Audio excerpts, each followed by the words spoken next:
and access to meetings are here in person and also online. And we will start out with the oath of office for our newest school board member. Do you want me to stand? Can I, wait, say it again? Yeah. Okay. Okay, cool. I, Elizabeth Potter Nelson, have been appointed to the school board of the Stevens Point Area Public School District and swear that I will support the Constitution of the United States and the Constitution of the State of Wisconsin and will faithfully and impartially discharge the duties of said office to the best of my ability, so help me God. Congratulations. Thank you. Congrats, Liz. Welcome. Thank you. Yeah. All right, we will now move to the meeting opening and roll call. Ms. Bushman is absent tonight. Ms. Mercer? Here. Mr. Kowalski? Here. Mr. Pope? Here. Mr. Liebrick? Here. Ms. Erler? Here. Ms. Potter Nelson? Here. Mr. Summers? Here. Mr. Leapak? Here. We have a quorum. All right, you could stand for the pledge, please. I pledge allegiance to the flag of the United States of America and to the republic for which it stands, one nation, under God, indivisible, with liberty and justice for all.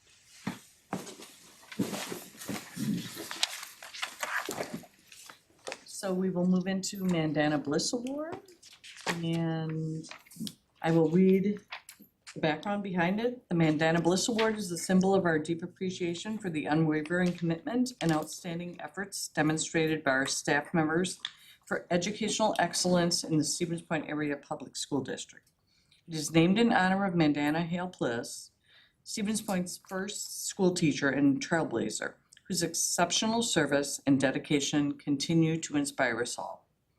This award lends us the opportunity to shine a light on remarkable contributions made to this district by our staff and recognize their exemplary service. This month, we are honoring Kathy Plaisance, a retired naturalist, educator, and volunteer at Boston School Forest, presented by Carla Lockman, who we always love at our school board meetings, program leader for Boston School Forest. So congratulations to Kathy Plaisance, and we'll have both Kathy and Carla. Carla's gonna say a few words, and I wanna.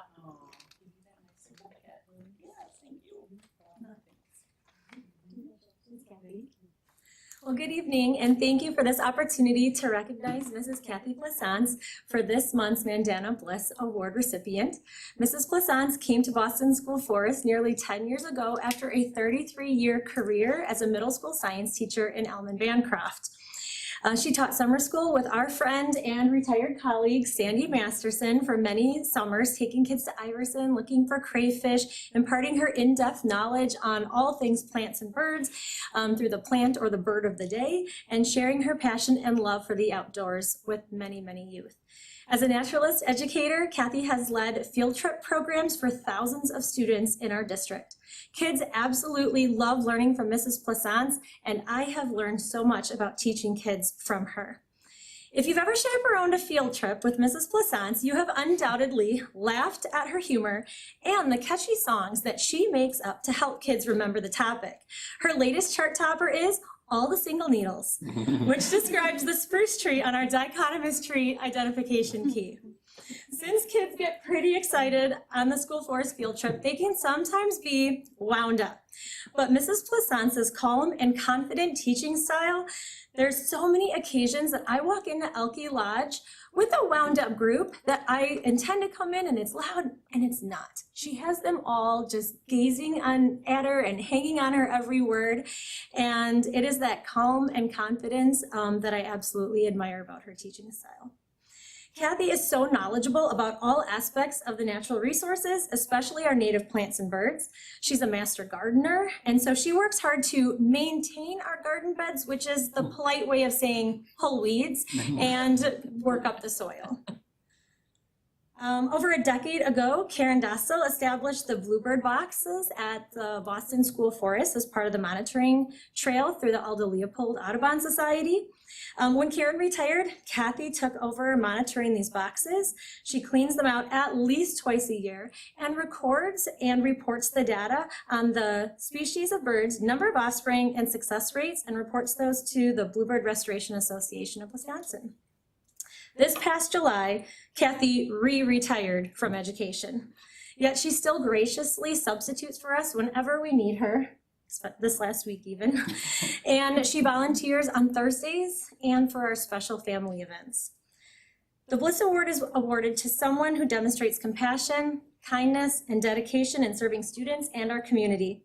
Kathy 100% embodies these characteristics both as a teacher and a person. Please help me in congratulating Kathy Plaisance as this month's Mandana Bliss Award recipient.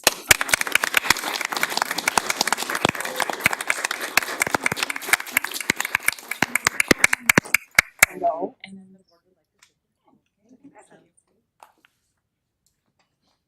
Nice job, Carla. As always. We'll put you front and center. Yes. Sure do a good job with speeches.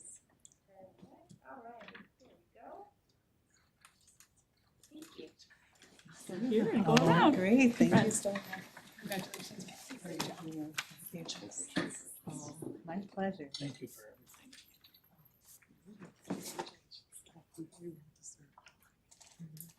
So memories for kids are made in Boston School Forest. Thank you for being part of it.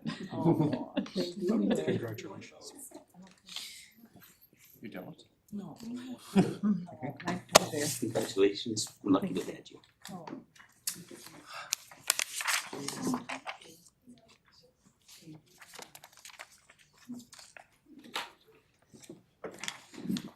Congratulations once again to Right. Kathy. Thank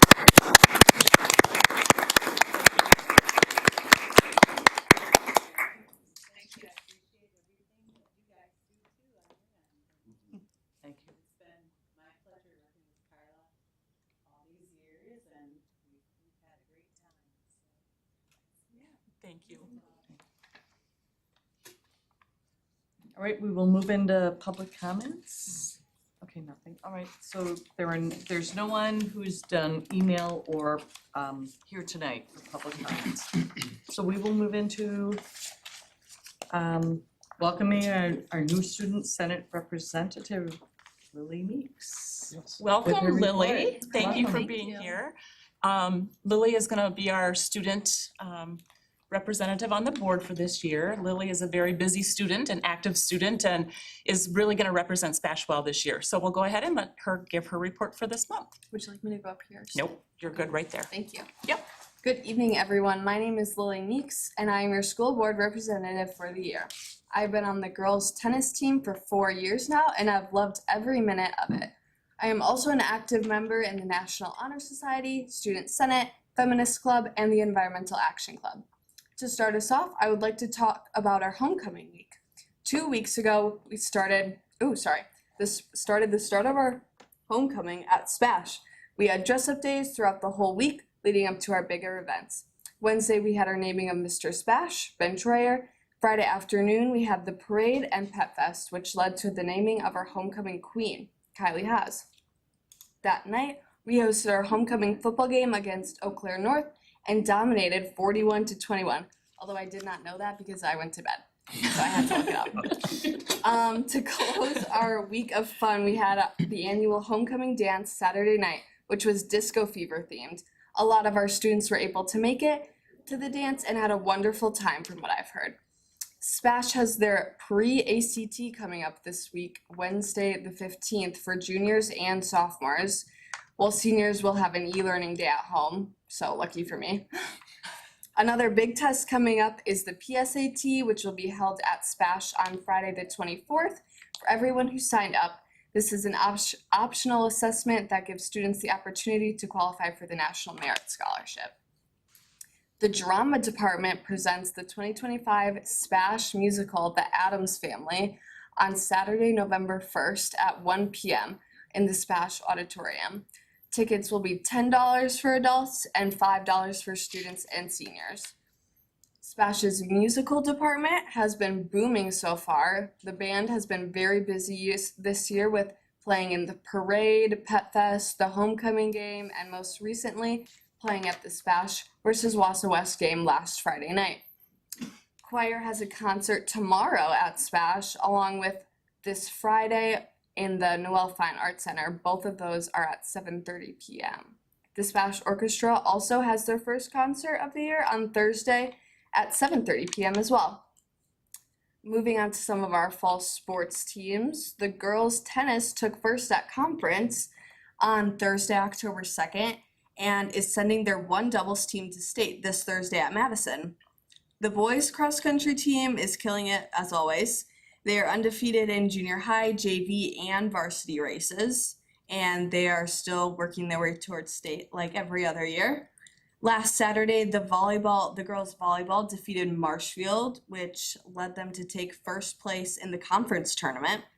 And lastly, our girls swim team is looking forward to their conference coming up on the 30th, and I believe they're also undefeated in conference right now. That will end our Spash update for the night. Thank you all for listening and have a wonderful rest of the month. Thank you, Lily. Yeah. Well done. Welcome. Can I just say too that Miss Meeks is the granddaughter of two of our former Stevens Point faculty, George and Miriam. Yep. Yes, born and raised. Thank you all. Yep, thank you, Lily. Yeah. All right, we will turn to Sarah O'Donnell. All right, let's take a peek at our communications report for last month. There was the crowning of Mr. Spash, Ben Sawyer. I just think it's a great picture, so let's look at it for a minute. All right, October coverage, our September coverage, excuse me, being reported on in October was busy. We had an opportunity to get to a lot of different events, covered just a lot of different things happening across schools. We're really trying to make an effort to be present at elementary, junior high, and the high school. High school coverage clearly with homecoming during the month of, well, that'd be early October, but even the end of September. Just really, there's so much going on there. So we're really trying to make an effort to balance that this year. And we can see you've got some fun things going on there. Turn Up the Beat Award was recognized by two of our board members, just covering first day, which feels now like that was like 6 months ago. Everybody else is feeling that way. But just really lots of really good stories to tell and capture and share across the district. Looking at our website and digital engagement, we can see again that year over year, we're seeing that dip in total views for the website. So this is down 11% compared to total views we would have seen last year. What continues to be interesting to me is that engagement time is up.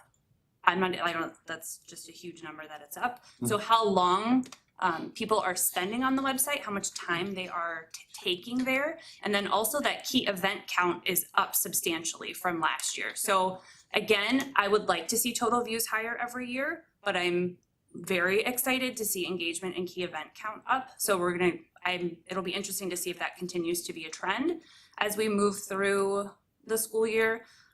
Again, those key event counts would be like people downloading the calendar or a form that may be there. They're doing something, they're taking something off of the website, which is a good thing. We want them engaged. Our top 3 most visited pages, Boys Cross Country was second. Again, I was surprised by that, but go Boys Cross Country. Things we'll be working on moving forward. We did update our district landing page. If you were paying attention before, after the website, we had one place where we were really highlighting stories. And if you knew to click through that, you could see all of the good coverage that we had. If you didn't know, it kind of looked like this was the one thing we were doing.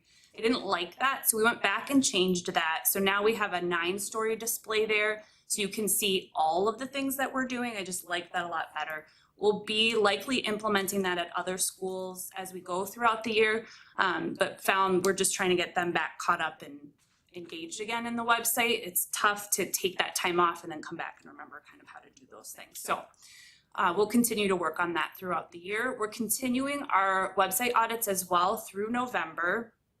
as we continue to prepare for the Title II digital accessibility that we need to have done by April of 2026. I'm through 2 trainings. We'll have 2 more on the 24th of October, open and recorded and available. So I feel good about where we are, but certainly a lot of work before we get to complete compliance.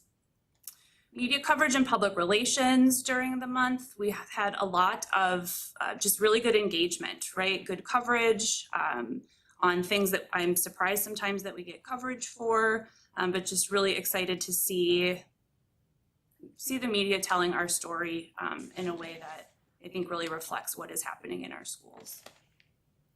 Social media engagement for the month, we saw total audience go up for both Facebook and Instagram. We saw a decrease in impressions and engagement of, sorry, I have a Post-it note somewhere.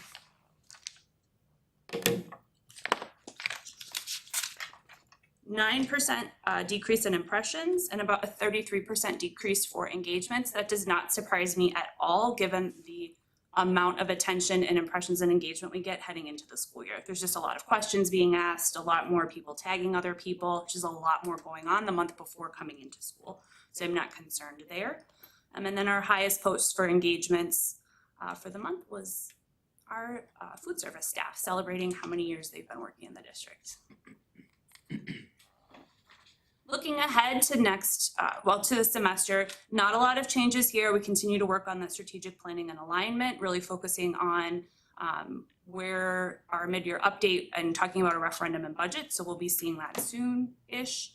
Engagement and recognition, highlighting as much as we can our staff, our students, those good things that are happening across our school.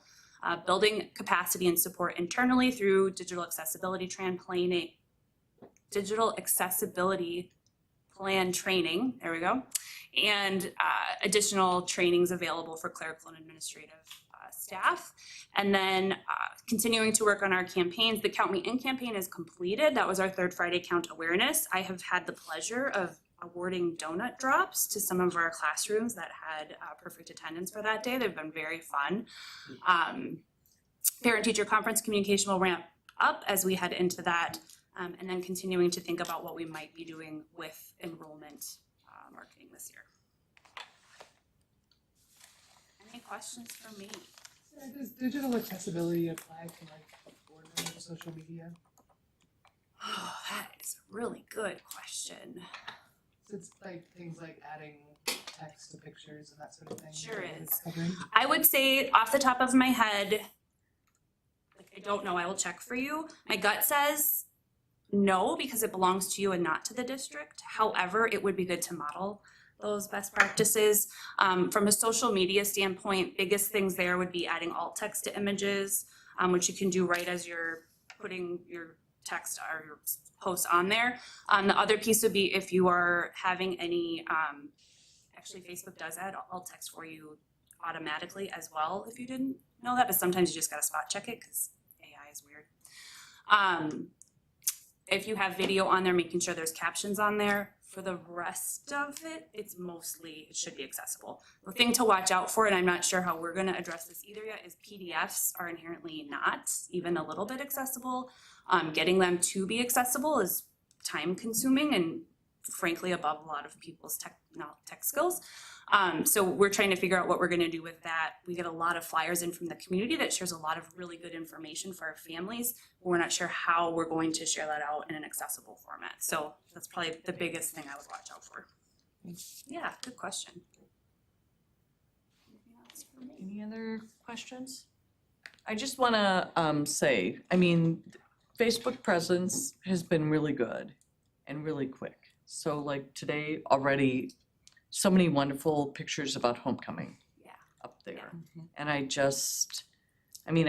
know you've been moving kind of in that direction for quite some time to really be able to share out to the community like what's happening, and Yeah. thank you. And I would say frankly, that's having the communication specialist, right? So I'm able to focus more on making sure like our digital accessibility plan is ready to go and we're compliant with that. And Brooke is able to be out and about at schools, making sure that those things are getting taken care of more quickly. Yep.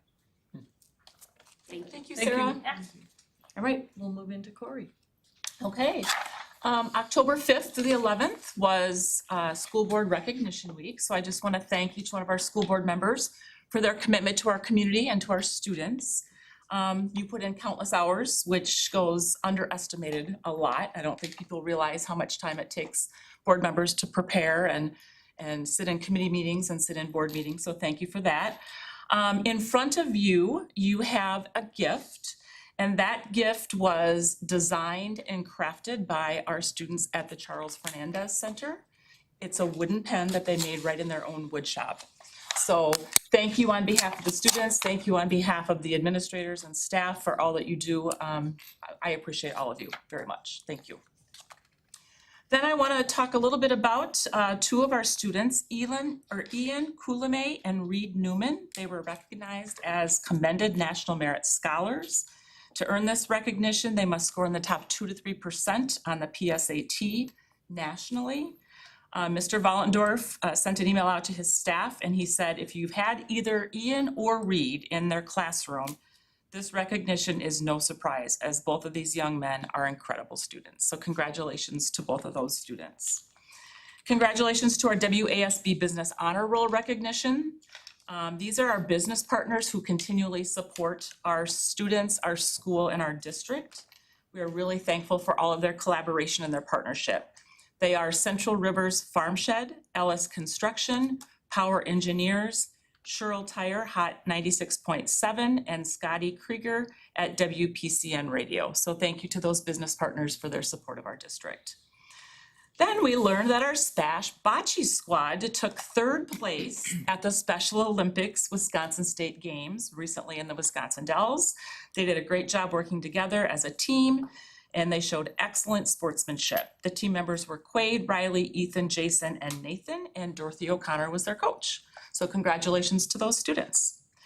Lastly, I sent an email to the board just reminding them that we did our first posting for our committee educational services opening. We received 0 applicants, so we reposted on October 6th. It's open through this coming Friday. To date, we've got 1 applicant that has submitted an application. So we'll see what happens on Friday, and then Nicole is in the process of working with G to vet the people for interviews, and then we'll set up a meeting date with the Ed Services Board committee members to interview the candidates. More to come there. All right. That's it. Any questions of Corey? All right, we'll move into the consent agenda. It's the minutes of the prior school board meeting, September 8th. The minutes of the prior special school board meeting, September 15th. The approval of the scheduled monthly bills, as well as employment recommendations. I have a motion. Do I have a second? Second. So I have a motion and a second. Any questions? All right, I will have you call the roll to the scheduled monthly bills. Mr. Summers, Yes. Ms. Mercer, Yes. Mr. Kowalski, Yes. Mr. Pope, Yes. Mr. Liebrick, Yes. Ms. Potter Nelson, Yes. Mr. Lepak, Yes. Ms. Erler. Yes. Motion carries. All right, we will move into business services, human resources, and I will turn that over to Marnie. All right, from our October 6th meeting, we welcomed Liz to her first official committee meeting as a school board member, which I almost forgot, but was thankfully reminded of. Glad to have you, Liz. Thank you. Beth gave us an update on the Inovia clinic usage, showing that we have a 40% utilization rate among our staff, which is over the benchmark of 33%, and is actually pretty impressive. And only expected to go up, I think, given the positive reputation it has with the staff. And they have to date saved us estimated $980,000 in savings. So good news all around, I think, on that count. When will we see those numbers actualized in the budget? Probably when we come back and do the renewal, which I believe is in the spring. And Beth just shook her head, so yeah, it is spring. I remember it from last year too, yeah. And there are 4 items that Mike will come up and talk about. They are the bus bid, the cash flow loan, similar to what we approved last year, which we did not use, the van purchase, and a budget update. And the only other one was we did go over our enrollment count, which is down around 2%-ish. It is the ratio for open enrollment remained pretty steady around 2.4, so there was no appreciable difference in that. The enrollment count appears to be driven by kind of statewide trends in terms of lowering birth rates and people exiting the state, so. Mike? Mike. So the first item is the bus acquisition. So we do this every year at this time. Essentially what we do is we have 6 leases going at one time. So when one lease gets paid off, then we add another one in. And the reason why we do that is to keep stability in our payments. And so for this year, we are trading 11 buses. Some of those are the last of our propane buses, so those will all be gone after this year. And we're purchasing 11 new buses. Any questions on that?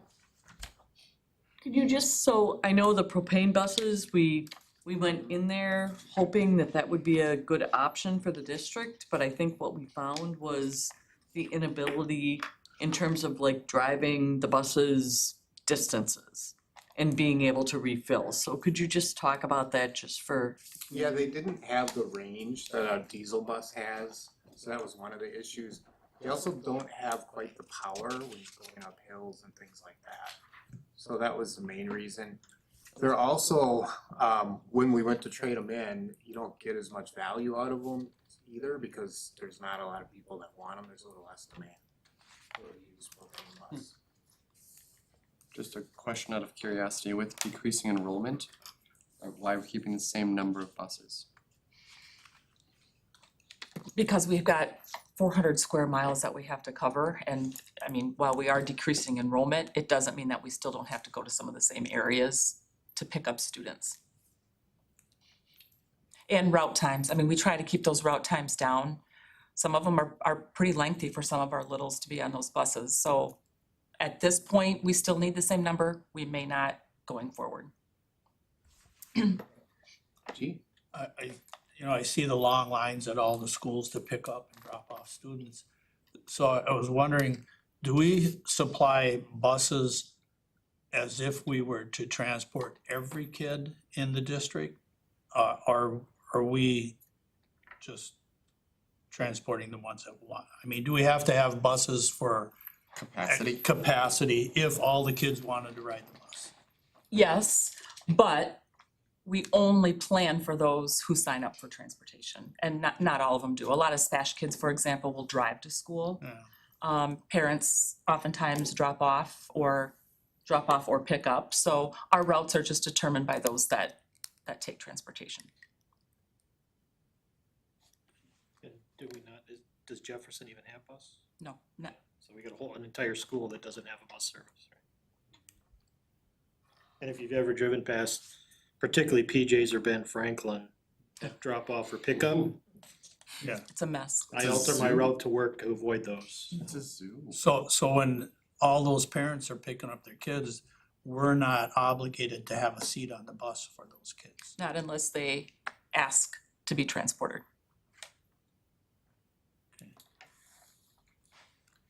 Other questions? So we are looking for a motion to recommend board approval of the purchase of 11 2025 Type C conventional type 72 passenger diesel powered buses with exterior luggage compartments from Ascendance Truck Centers of Marshfield, Wisconsin for $1,274,900, the cost of which is to be paid by lease over a 6-year period in annual payments that are expected to be about $238,438 per year. Modifications to the bid or interest are allowed. Do I have a motion for that? So moved. Do I have a second? Second. Right, I have a motion and second. Any other questions on that? Just on the budget, we had this budgeted amount already, because this is an annual thing. We have those, that 200 and some thousand already budgeted Yep. per annum. Good question. Yep. All right, all those in favor with aye? Aye. Any opposed with nay? Motion carries. All right, we're moving into the resolution regarding authorizing a taxable tax and revenue anticipation promissory note for cash flow purposes in an amount not to exceed $3 million. Yeah, so this is the same line of credit that we established last year. This is essentially renewing it. I don't think we're gonna need it, but I'd rather have it than not have it, and we do need it. The first equalized aid payment always comes the first Monday of December. So this year, the first Monday of December is actually December 1st. Next year, the first Monday in December is December 7th.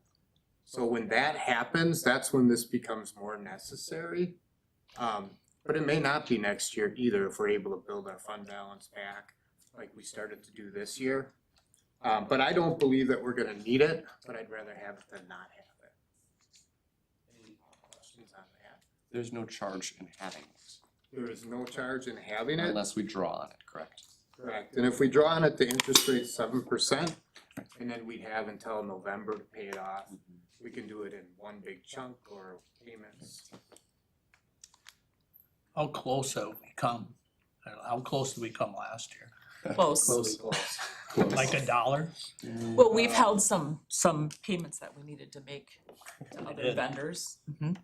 So the amount going into the fund that we put in, the 1.4 million, I mean, should really secure, we shouldn't be worried. We're not into, unless something traumatic happens and we have to spend a big chunk of money on something, but we're anticipating at this point that we're not gonna have to draw on it.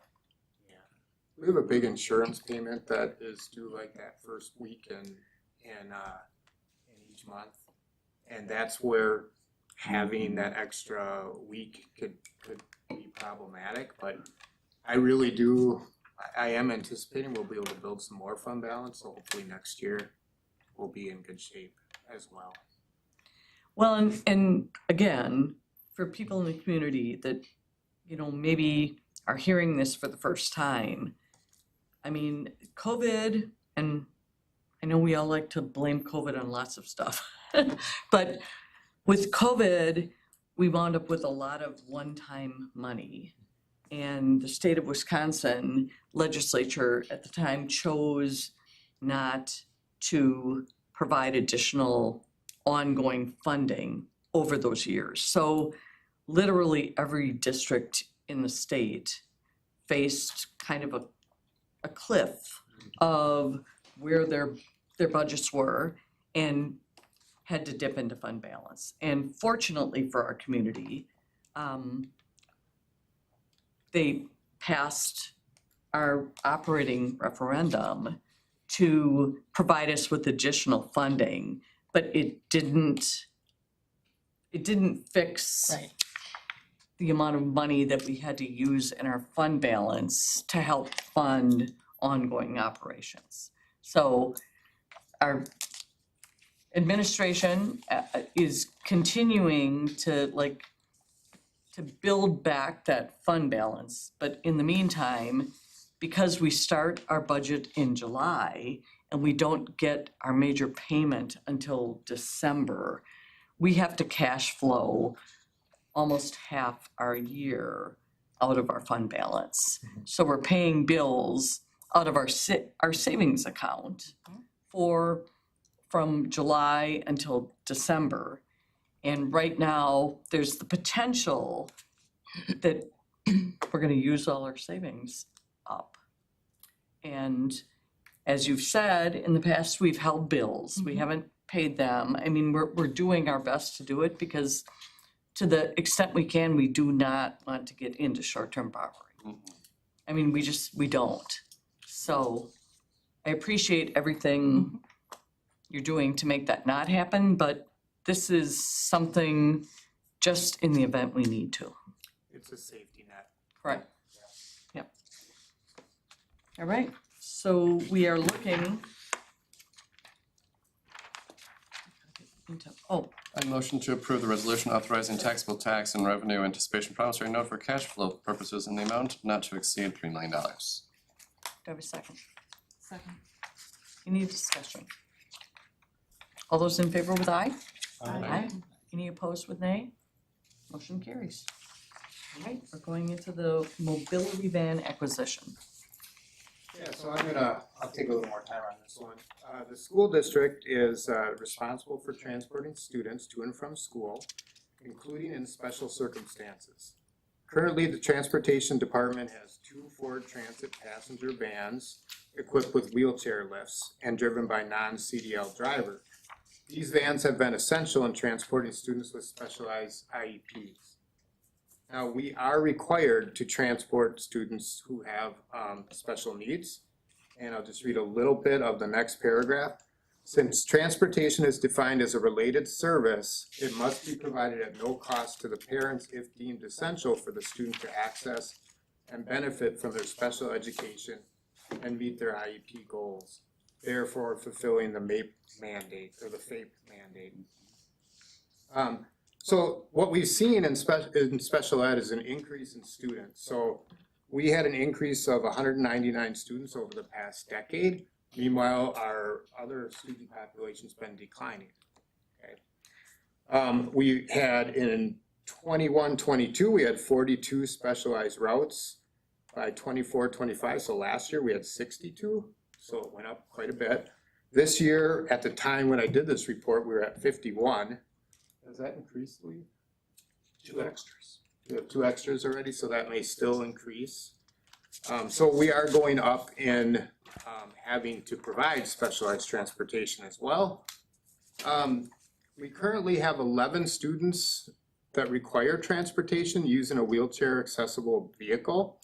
We do own 6 buses with a wheelchair lift, but we have to pick them up at their home. So sometimes you can't turn a bus around at the home, so you need something smaller. So the van works really well for that purpose. We did spend, let's see, over the past few years, we spent anywhere from $10,000 to $16,000 paying for cab services, because again, we have to provide this transportation. I don't think getting a van is gonna eliminate all of that, but if we do have a student that we can't provide transportation for, who is in a wheelchair, that's very expensive and more difficult to find. So one of our vendors that we were able to find was $109 per day. So over 180 days, that's $19,620. So that can get expensive really quick. So by purchasing a van, we can claim it under special ed categorical aid. And if we do that, as you know, the aid has gone up to 42%, but that is, again, some certain, so we don't know exactly what that rate will be, but we can claim that amount and get that back from the purchase. We are looking at, we did have 3 vans quotes. One of them didn't meet the standards, and it was also the most expensive, so I didn't even include it in this report. The other 2 were from A&J Mobility. The lowest quote was for the 2024 model for $81,719. That is a new van. It's just been sitting on a lot for a couple of years, and the warranty's been kind of ticking off it as well while it's been sitting there. But that is the cheapest one, and we can add an extended warranty for $4,081, which will give us 7 years, 100,000 miles of coverage. And then that van is still cheaper than the 2026. The other thing that we want to do is we can add another wheelchair spot in the van, another tie down. We have to purchase seats that flip up to provide room for that. That's an extra $1,600, but I think that gives us a lot more flexibility. And so we are recommending the 2024 van with the extended warranty and the extra wheelchair spot. Any questions on that? Mike, you mentioned in the Business Services Committee last time that it might be able to qualify for the higher level of reimbursement. Have you had a chance to dig further there? actually meeting with someone on that. I was supposed to meet with them on Friday, we had to cancel it, and so now it's gonna be a few weeks out before I meet with that person. Gotcha. But there is a chance. There is a chance that we can also qualify for some high-cost special education reimbursement, I think we can. But I don't wanna say 100% until I know what I want. So I think the other thing to maybe talk a little bit about is the CDL Oh, I was ready to drivers skip that. and the potential, I mean, the reality. Yeah, the reality is that we don't have as many drivers as we used to have. I mean, we had in 2020 66 CDL drivers. Now we're down to 44. So that's a pretty significant drop. It's getting harder to find CDL drivers. So by switching to a non-CDL vehicle, that gives us a lot more flexibility. And there's just people that would rather drive a smaller vehicle than a big, huge bus. So I think van options really help us with those scenarios as well. Okay, just out of curiosity. Yep. What do we pay a driver? What do we pay a bus driver? Yep. Beth, you know the pay rate? $24.30 now. $24.30. Yep. An hour. And how long would a route be for one of these special ed? Depends where they live. What I'm going for is it's $109 a day is what the number you gave. Yep. We don't have to pay a person. We're paying somebody else. We don't have any benefits. We don't have anything. We don't have the additional care of a vehicle. Yep. Is it not cheaper to do the 109 and wouldn't that still qualify for SPED, the special education funding? I don't know about the funding piece. An issue that we're running into, we tried to do that. And they weren't able to guarantee that students would get to school on time and wouldn't get picked up earlier before the school day ended. And IEP minutes were not being met. So if it's our driver, our bus, we have control over when the student gets picked up, when they get dropped off at school, and then when their school day ends. We tried and we ran into an issue. I mean, this is a necessity. It's not that we haven't tried multiple options. I'm just going with it sounds cheaper. I know. But it may be cheaper, but it's not gonna be cheaper than a potential, Lawsuit. and let's just be real. We went back and forth on that too. Yeah. So we have two vans right now, right? One is getting pretty old, but we do have two. And I remember you saying that you can only carry one wheelchair-bound child in each one. Is there any way to remodel those so you can get two? I don't know. I know The that this, existing one, Mike, no, we cannot. we cannot on the Those existing. cannot be modified. Okay. I didn't hear what They you said. can't be modified. It can't Oh, be. okay. So those can't, but this one can. this is a new build. So it's just a different So style. this is a new build, so the extra tracking can be added. Is there an ability, I know the other kind of Should issue. we call him up so that he's not speaking up to please? Yeah, do you wanna come up? Yeah, come on up. So the other issue I know we've had from a district perspective, in terms of CDL drivers, in terms of our buses, are athletic events and co-curricular events. Again, we're talking small, clearly this is a small van, but do we have the ability, would we have the ability to use this for some of those options and then maybe open that up to people who are non-CDL drivers? For this particular van, because we're using special education funds, we wouldn't be able to do that. It has Okay. to be for students with specialized transportation. We Okay. can, however, use it for other students that are not wheelchair bound that need specialized transportation. So this funding is coming out of purely SPED money? It will come out of, go ahead, Mike. It's the SPED budget, but we'll get reimbursed categorically for that. Okay, so because we're putting in for the reimbursement on the categorical side, that's why it can only be used for that specific thing. Right, so if we were to purchase it out of the general fund, we could use it for all that stuff. But then we wouldn't get the reimbursement. So we would get the reimbursement, correct? So when you take a van out to pick up, say, a wheelchair-bound student, there are also other seats, right? They can pick up other, so how, But what's? only sped students with special needs. Yeah, Okay. yeah, but is there, like, how many can this van hold, how many can the other hold? Wheelchair-bound plus non-wheelchair-bound? So it has. So our 6 first seats. gray van will transport 1 wheelchair and seven students. Our other white one will transport 5 students with 1 wheelchair, and our proposed one will be the same, will be 5 students and 2 wheelchairs. Do they usually have multiple students when you Absolutely, send them out? they're all full capacity, Really? every day.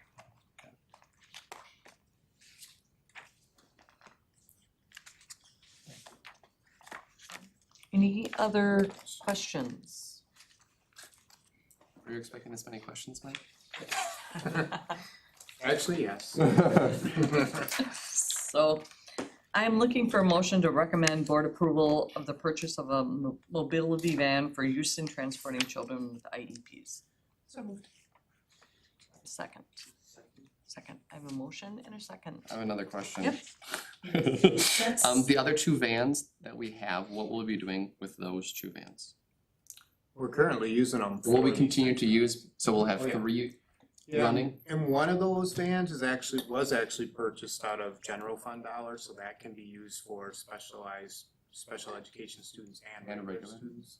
The other van that we have was all special education, that was federal money, so that again can only be used for specialized. So we're gonna have all 3 running routes. For this year, and then the gray van, the 2016 will be taken out of service next spring. And that 2016 you're taking out of service was paid through Fed money or through? That was Fed money. Okay. So we'll still have one that could transport students, general ed students. Correct. To your point, Right. Mike. Just. Yeah. Okay, thank you. Thank you, Lee. Thanks, Mike. We still need to.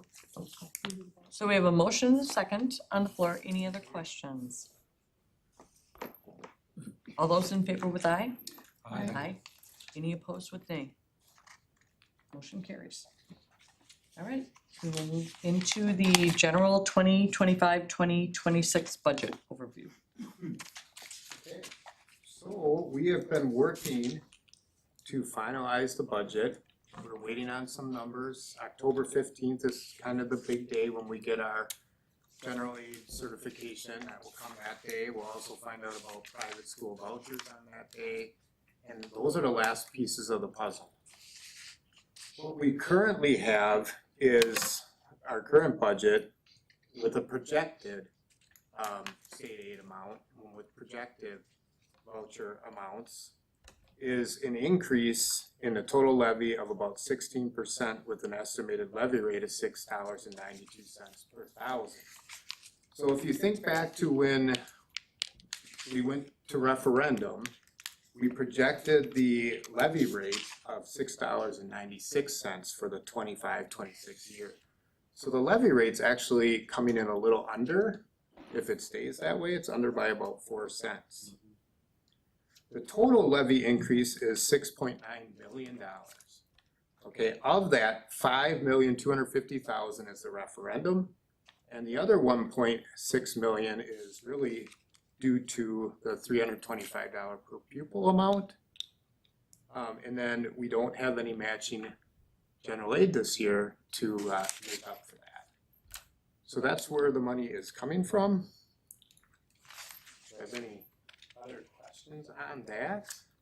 I wanted to give you an update so you kind of know where we are before we get into that October 27th budget here. So Mike, relative to the budget, there were some announcements from the federal government that came out this week. So first, the administration cut $8 million in special ed teacher programs.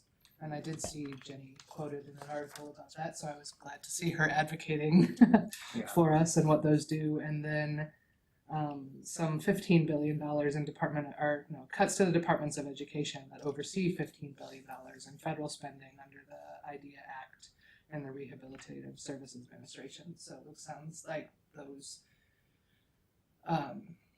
departments have been cut 50% and then an additional 20% over the course of this year. Is that going to affect any of the aid that we get or any of our budget? Well, the answer to that is it won't this year.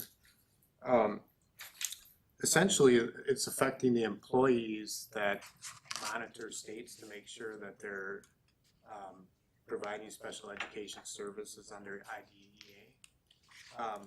But also the funding flows through those people as well. So that's a good question to ask and something that we obviously needed to check up on. I did contact DPI, and this is actually from the state superintendent's office and a memo by the state superintendent. And this is what it says. She said, on Friday, October 10th, the Federal Office of Management and Budget announced an estimated layoff of 466 employees at the U.S. Department of Education. Early reports suggest that these layoffs will impact the Office of Special Education and Rehabilitative Services. The Office of Special Education Programs and TRIO. At this time, Wisconsin's federal funding for individual disabilities education at IDEA and TRIO have not been impacted. So that money's already been allocated to the states. It's there. We're gonna get it this year. I don't know what's gonna happen next year. But for this year, we're okay. This school year. Yes. This school year. July 1 of 2026, we may see some impacts. But you don't know. I mean, there's a lot that can happen between now and then. So we have we have our budget hearing in, 2 weeks. And I think it's important that the community, because this is, percentage wise, a big increase. It's 16%. As Mike noted, about 5.2 million of that is the referendum. I mean, it's what we told the community that was going to happen if they passed the referendum, and the community did. The other 1.6 million is just the reality that Governor Evers created 2 years ago a line item veto that allows school districts to increase our per pupil expenditure by $325 each year moving forward for what, 300? 400 years. or 400 something like years, that. something like that. This year, the legislature kind of said, okay, that's gonna happen. I mean, and that can happen, but as a state, we are not going to increase the amount of shared aid from the state level. So if districts want to increase their budget by that $325 per student, then it has to come out of the local tax levy. So every district, including ours, that is the decision we are going to be looking at in 2 weeks. And our administration is recommending that we do that. Yes. And that we increase our tax levy to cover that.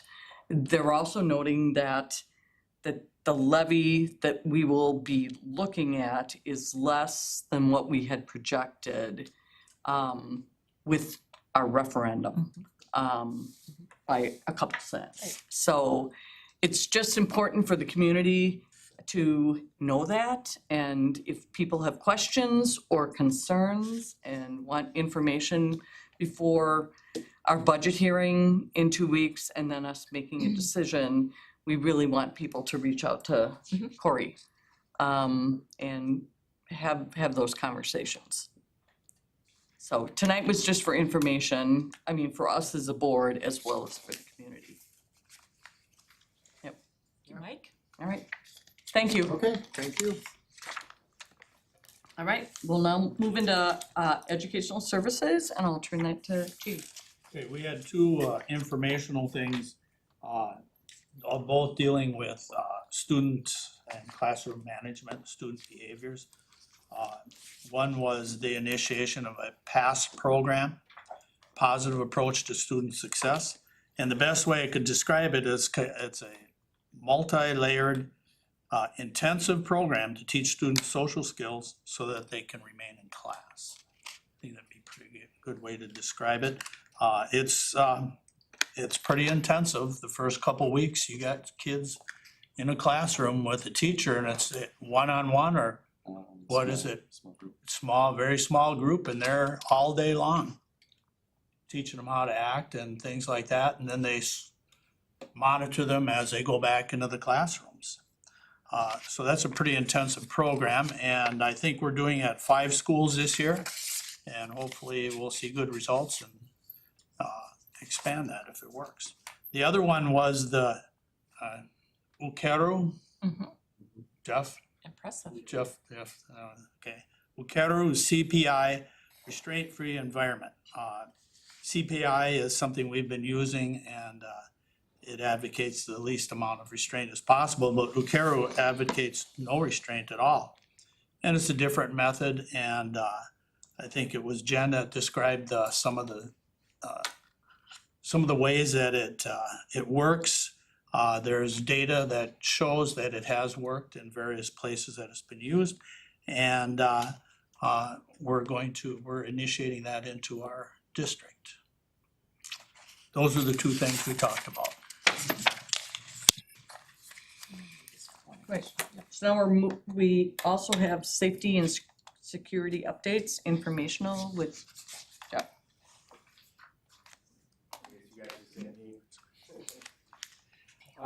So I do have Chris Pazinski with me, and then Lance Lewis. So both of those gentlemen are part of our safety and security leadership team for the district. What we really wanted to do is be able to provide you guys as a board one of the additions that Corey really tasked me with, and both of these guys were huge helps with it last year, was really being able to lay out to a board, what does our plan look like for the year, so that as board members, when we talk about the safety and security of our kids, we're able to kind of have a plan in place and be able to look at it. So I'm gonna kind of walk through each one of these pieces with all of you. It's in your packet.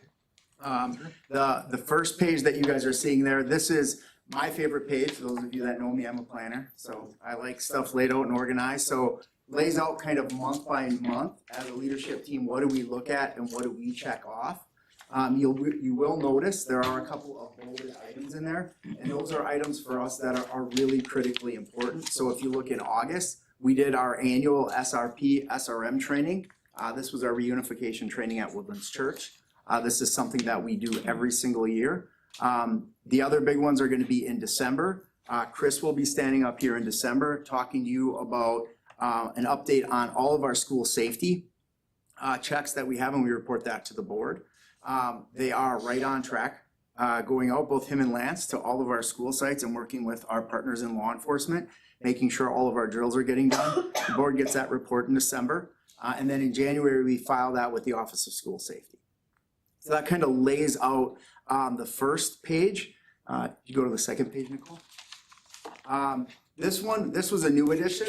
One of the things we did last year is we organized everything, and this year when Corey and I were talking, she said, well, if you're gonna do all the work, you better lay some goals for yourself. So wanted the board to know that. The first 2 are really tied together. One of the things we realized in looking at our budgeting process, and we're gonna talk about that more later, we don't really have a formal process for our safety and security budget. We couldn't even have told you before this year how much we were spending on it.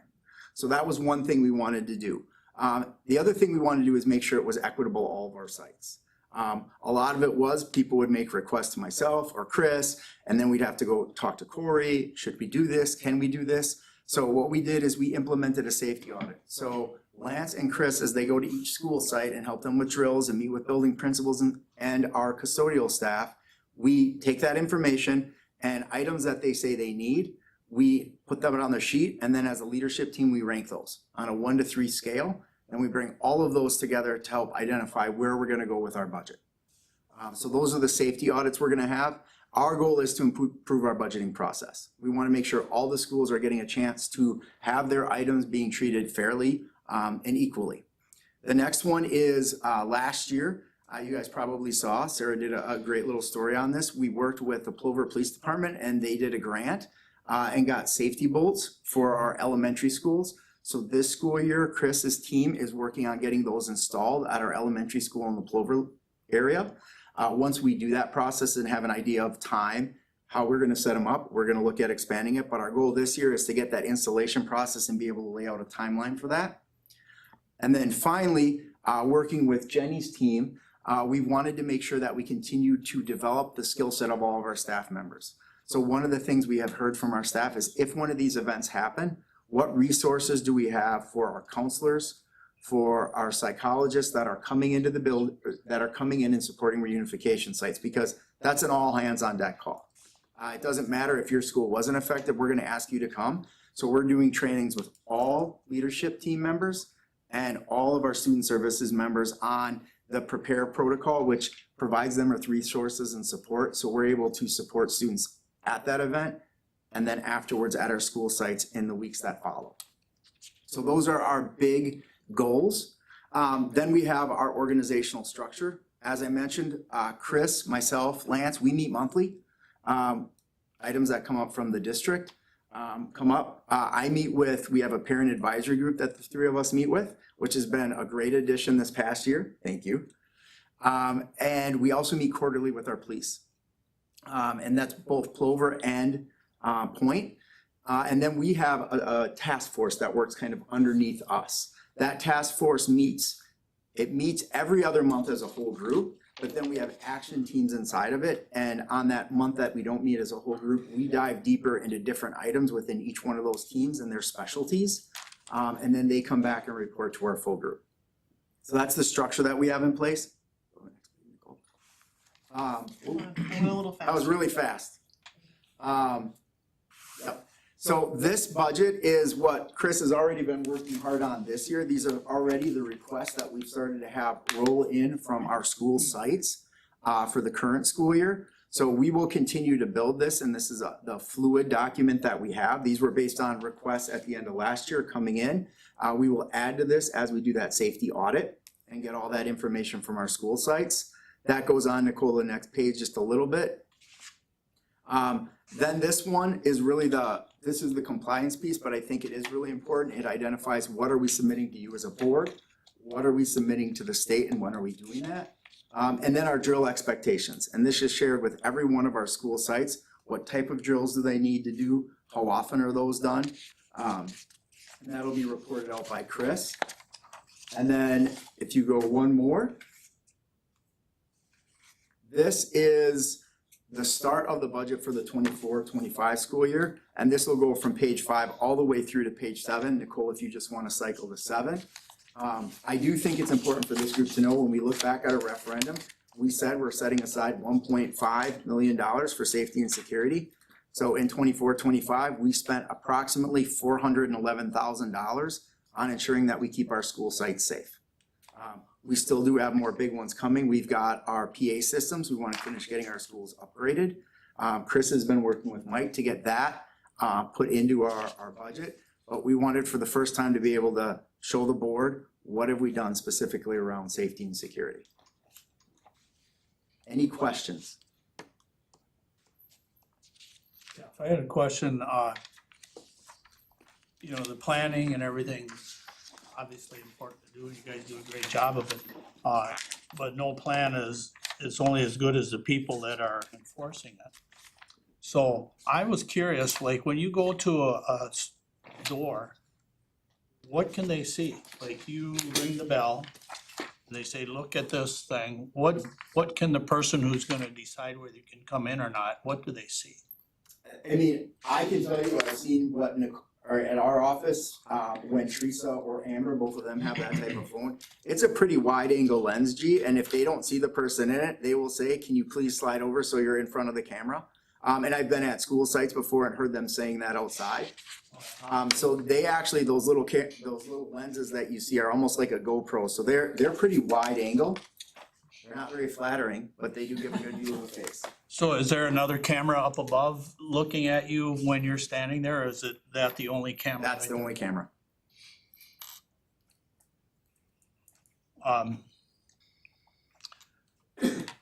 Well, our schools, when I've gone into our schools, they're pretty good. I mean, somebody's there asking you, and if they recognize you, I would imagine there's some familiarity that they would let you in. Can they see anybody like, they can't see people like standing off to the side.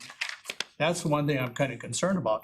You know, like first day of school, or people coming into school or leaving school, like passing through the door, you know, hold the door open for somebody coming behind you and stuff like that.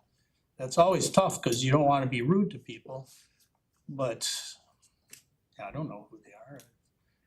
And I will tell you, G, the schools talk about that. And I've had people that come in behind me and, you know, I'll scan my badge and they'll look at me and I'll just be like, I need you to check in before you can come in the building. I can't let you in.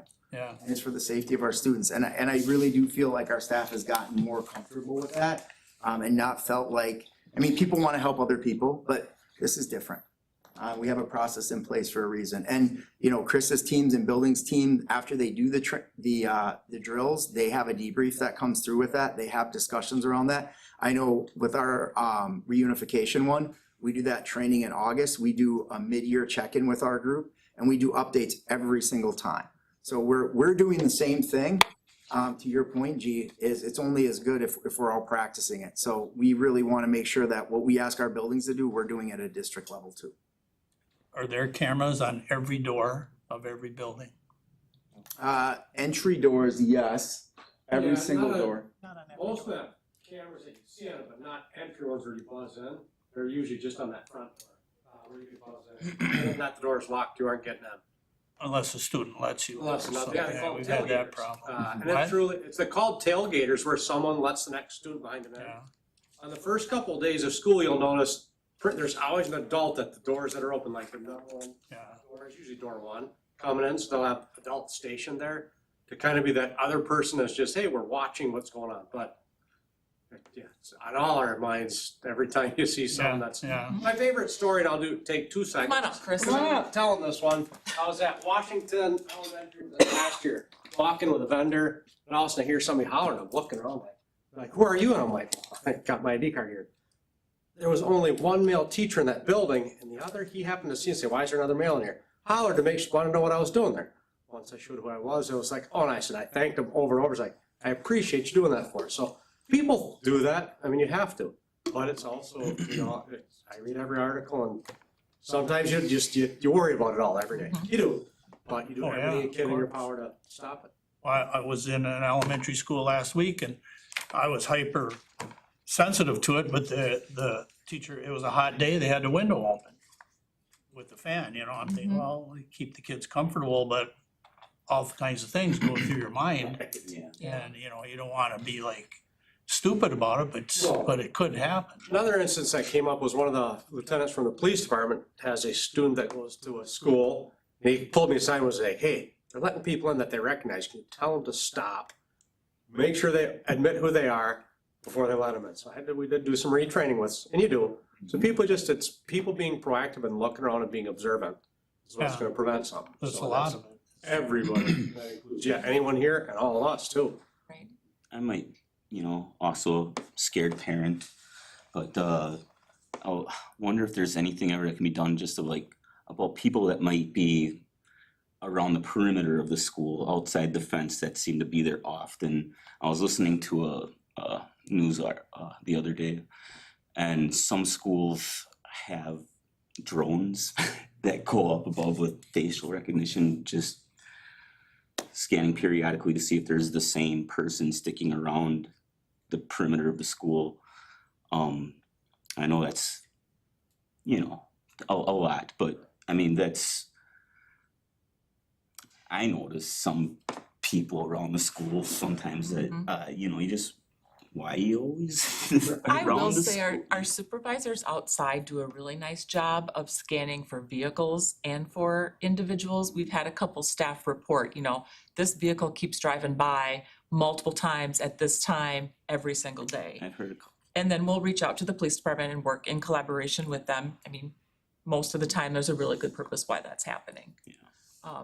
But again, it comes down to everybody just doing the very best they Yeah, can. you can't be too scared. Right. Okay.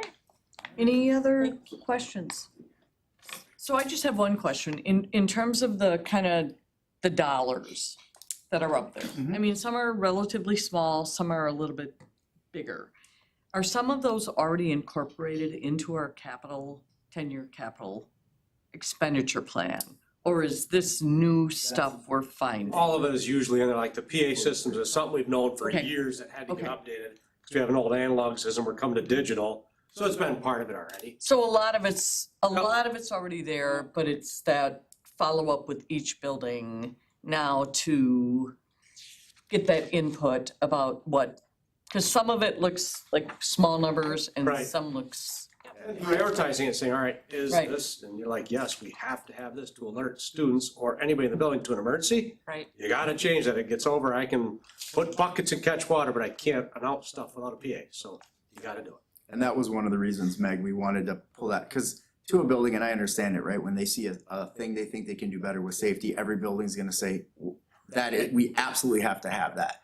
So we needed to pull that away from a building and say, no, we actually want another group that walks through and prioritizes it, because we're gonna compare, you're looking at just your building, but we have to look at what everybody else has too. And sometimes they might not even have something that you do that is actually really critical with that. Any other questions? Thank you, Jeff and Chris. thank you. Thanks. All right, we will move into policy and legislation, emergency nursing services plan, policy 5310.01. So these were recommendations from Neola to update our emergency nursing plan. Jenny's department oversees our nursing program.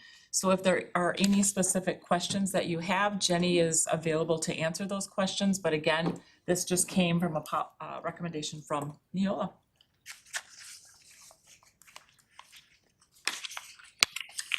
So just, we had a conversation at agenda setting this past week. Back in the day, we had a policy and legislation committee. And we had an HR committee, and we had a business services committee, and we had an ed services committee. And we, at a certain point, found that most of what was coming in front of business services and human resources was having to go to those two committees. And we found that there were things coming to ed services that were going to ed services.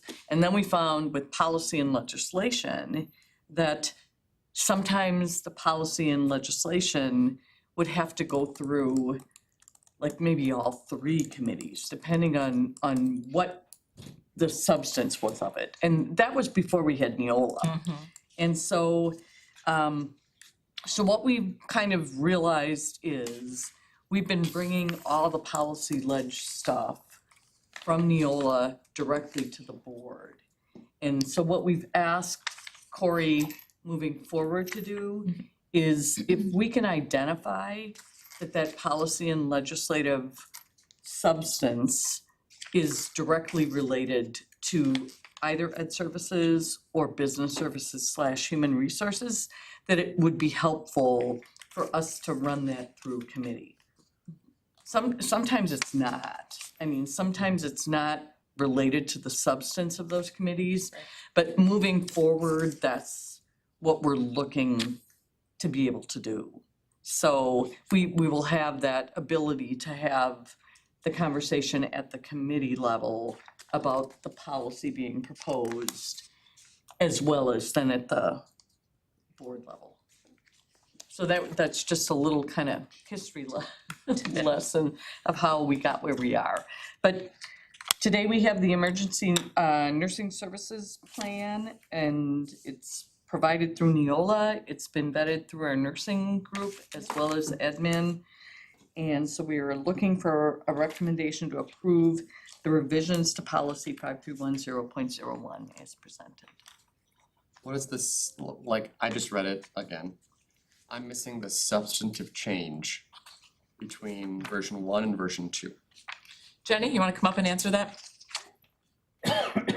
I've read through it twice now, and I'm missing the substantive, like superintendent, district admin to superintendent. Yes. Like, it seems minutia right now. I agree that it's minutia, Okay, Alex. okay. So really, it's just based on recommendations of, I would say, maybe expansion and explanations of this from Neola. So as you can see, the previous policy was real short and this is longer, so I think it just defines a lot more of it and make sure that we're delineating whether we have licensed school nurses or if we just have registered nurses.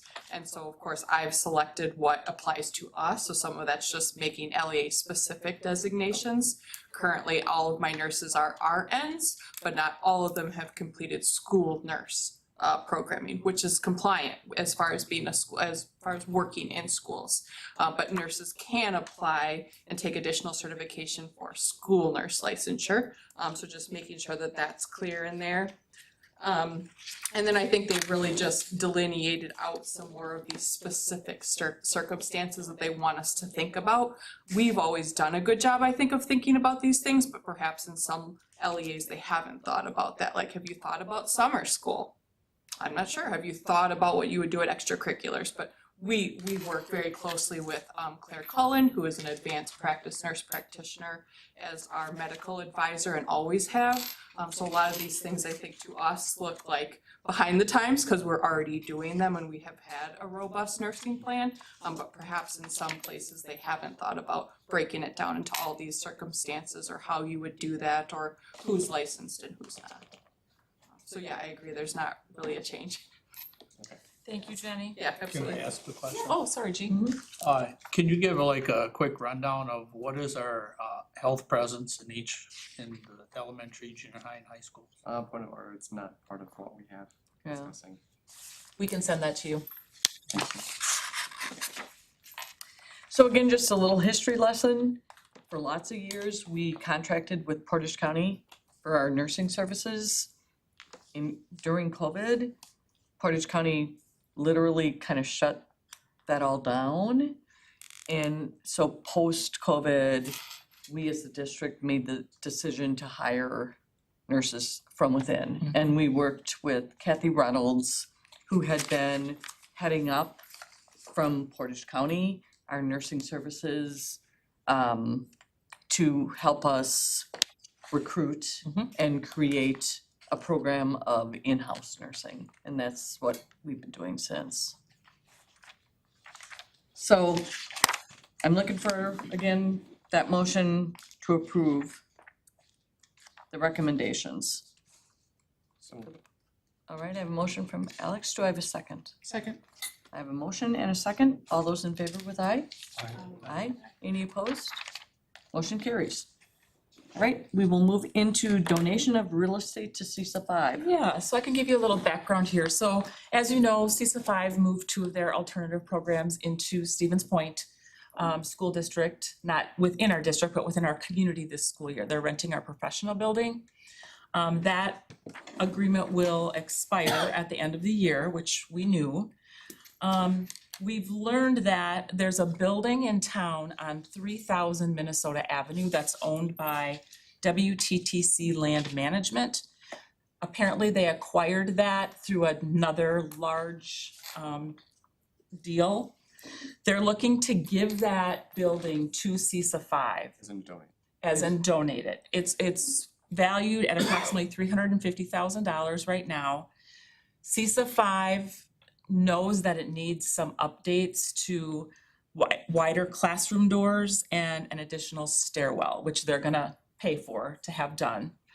But every school district in the CISA 5 region, their board has to take action on if we approve for them to receive this donation.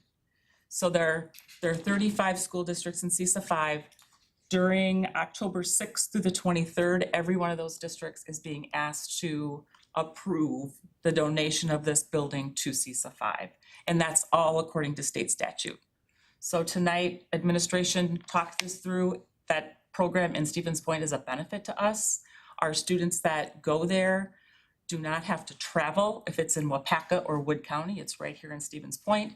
And we think that there may be more parents that might be willing to send their child there if recommended. So my recommendation would be to have our board approve for them to get this donation.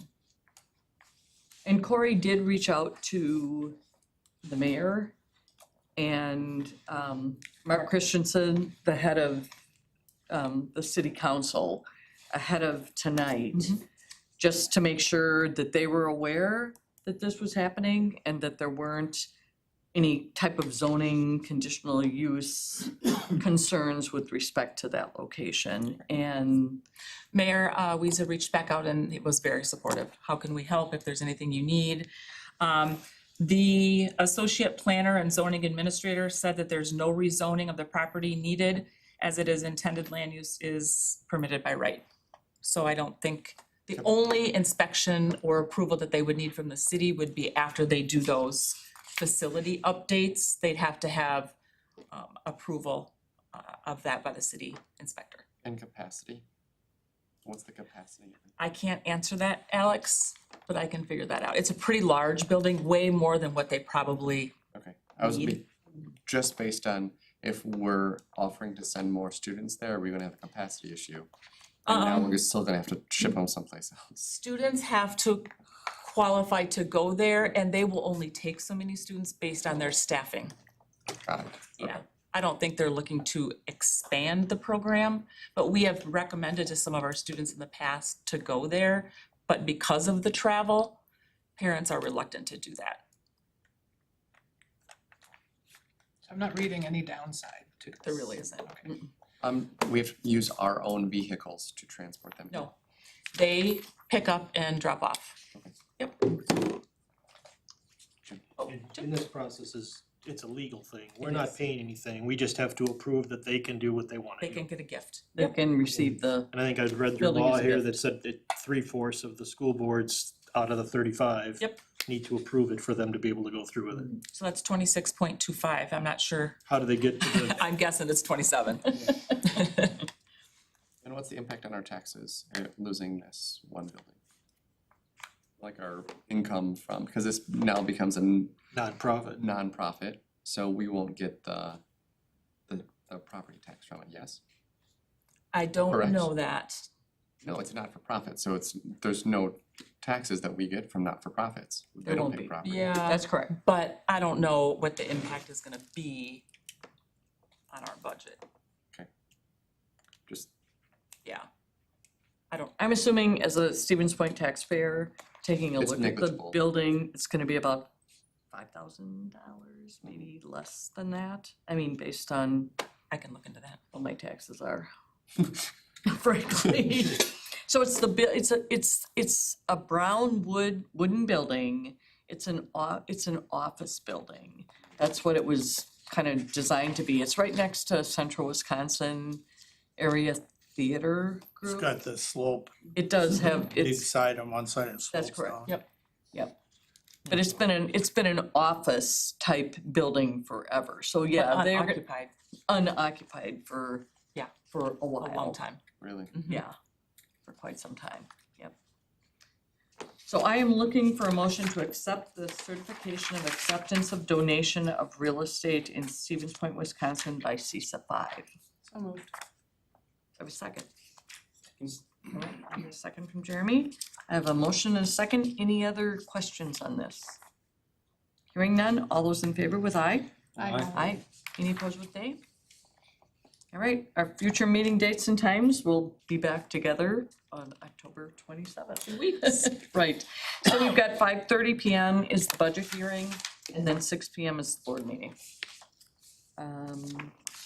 And so I am now looking for a motion to adjourn. So, Second. Second by Jeremy, all those in favor with aye? Aye.